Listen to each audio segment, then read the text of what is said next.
Hello बच्चों, let's read a given question. The question says area of the cross section of a wire is measured using a screw gauge. The pitch of the main scale is 0.5 mm. The circular scale has 100 division, and for one full rotation of the circular scale, the main scale shifts by 2 division. The measured reading are listed below. So measurement condition हमें given है two arms of screw gauge touching each other without wire. Attempt 1 में with wire, attempt 2 में again with wire. Main scale reading हमें given है 0 division, 4 divisions and 4 division. Circular scale reading has been given as 4 division, 20 division, 16 division. And we are interested in calculating the diameter and cross sectional area of the wire using the screw gauge. So option 4 हमें given है, and we are interested in calculating the two things, that is diameter and cross sectional area with proper error limit. So for this question जो key concept यहाँ पे we can write is the concept of screw gauge along with the concept of error. ठीक है, तो यहाँ पे along with the concept let's try to analyse the situation. सबसे पहले अगर हम बात करें स्क्रू गेज की, तो हम बात करेंगे लीस्ट काउंट निकालने की. तो लीस्ट काउंट का जो जनरल फॉर्मूला होता है, it is pitch upon number of divisions on circular scale. So ये एक स्टैंडर्ड फॉर्मूला है पिच लीस्ट काउंट कैलकुलेट करने का. अब पिच होता क्या है बेसिकली? पिच ये होता है कि एक कंप्लीट सर्कुलर रोटेशन में ऑफ सर्कुलर स्केल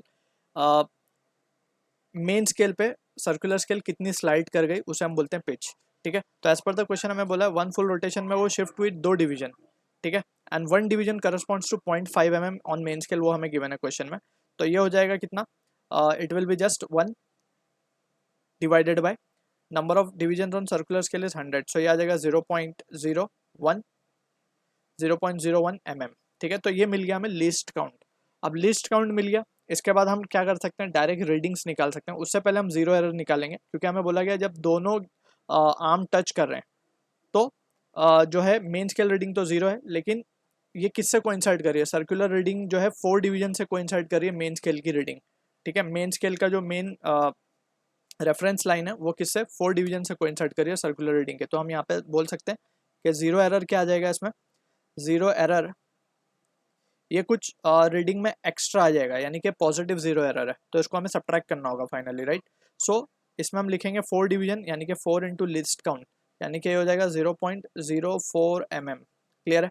अब हम बात कर लेते हैं दोनों वायर की. तो वायर 1 के लिए पहले हम बात करेंगे W1. तो इसमें जब डायमीटर कैलकुलेट करेंगे जो रीडिंग आएगी उसको हम D1 बोल रहे हैं. तो D1 will be equal to main scale reading plus circular scale reading into least count minus of zero error. Minus क्यों कर रहे हैं? जैसे हमने डिस्कस किया है पॉजिटिव जीरो एरर है, तो हम इसको सब्ट्रैक्ट करेंगे. ठीक है ना, जीरो एरर. ठीक है, अब मेन स्केल रीडिंग की बात करें तो इसमें बोला गया फर्स्ट में 4 डिवीजन और एक डिवीजन पे बोला हमने, हमें पता है इट इज 0.5, तो यानी कि मेन स्केल रीडिंग कितनी हो जाएगी? 2 mm, right. Plus circular scale reading 20 division है. ठीक है ना, तो 20 इंटू लिस्ट काउंट हमने निकाला 0.01 माइनस जीरो एरर की बात करें तो 0.04. तो ये आ जाएगा 2 प्लस 20 माइनस 4 यानी 16, यानी कि 16 इंटू 0.01 यानी कि 0.16, यानी कि फाइनली हम बोल सकते हैं 2.16 mm. तो ये मिल गया हमें डायमीटर वन फर्स्ट वायर के डायमीटर. ठीक है, सिमिलरली हम डायरेक्टली फॉर्मूला लिखे बिना आप डायरेक्टली रिजल्ट लिख देंगे, that is D2. Main scale reading again यहाँ पे 4 डिवीजन है, तो अगेन हो जाएगा main scale reading will be 2 plus circular scale reading की अगर हम बात करें तो यहाँ पे 16 डिवीजन को इंसर्ट करें तो 16 इंटू 0.01 माइनस ऑफ 0.04. तो इसको सॉल्व करने पे ये आएगा 2.16 माइनस 4 विल बी 12. तो this will be the value of diameter D2. ठीक है, इनका अगर हम एवरेज निकाल लें तो हमें D मिल जाएगा. तो D will be equal to, therefore D will be equal to what? D1 plus D2 divided by 2, and that will be equal to what? 2.16 plus 2.12, that is 2.28 divided by 2, that is 2.14 mm. Clear है, ये बात हो गई 2.14 mm. अगर हम options को देख लें तो स्ट्रेट अब हम बोल सकते हैं A और B ऑप्शन को हम डिस्कार्ड कर सकते हैं. यहाँ पे 2.22 बोला गया है. अब हमें जैसे इसकी एरर लिमिट निकालनी होगी तो उसके लिए हम क्या करेंगे? डेल्टा D1 बोलेंगे पहले, absolute error. So delta D1 will be what? D1 minus of D, right, and it will be just 0.02 mm. And also absolute error for the case of second wire, it will be D2 minus of D. तो again इसको भी देखेंगे तो mod तो इसका 0.02 mm ही आएगा.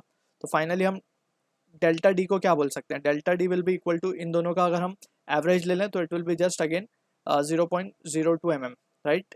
Delta D1 और delta D2 का हमने एवरेज लिया तो it is again we are getting this as 0.02 mm. Clear है. तो यहाँ पे विद प्रॉपर एरर लिमिट के साथ हम क्या लिख सकते हैं? D plus minus delta D को, इसको हम लिख सकते हैं 2.14 plus minus 0.02 and it will be in mm। Clear है? ये हो गया फर्स्ट पार्ट का आंसर। तो क्लियरली हम देख सकते हैं option C should be the correct answer, but then too we will calculate the cross sectional area की बात हो रही है। तो क्रॉस सेक्शनल एरिया में हमारे पास फॉर्मूला अगर हम लिखें तो क्रॉस सेक्शनल एरिया के लिए हम क्या लिख सकते हैं for the second part, it will be a will be equal to π/4 D square, right, cross sectional area.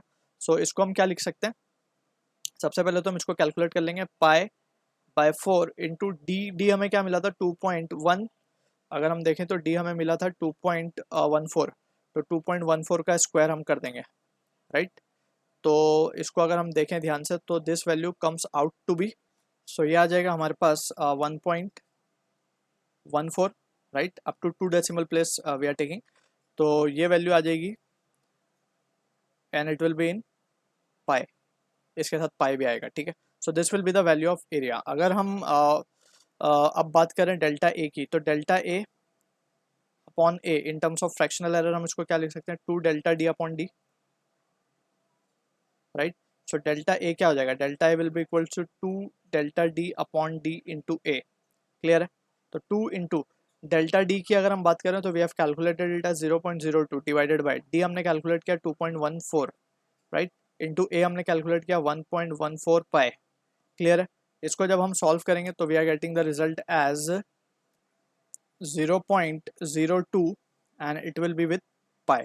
तो फाइनली हम क्या लिख सकते हैं, एरिया को in terms of proper limit हम लिख सकते हैं 1.14 पाई को अगर हम कॉमन निकाल लें बाहर, plus minus of 0.02 and it will be in mm का स्क्वायर, राइट।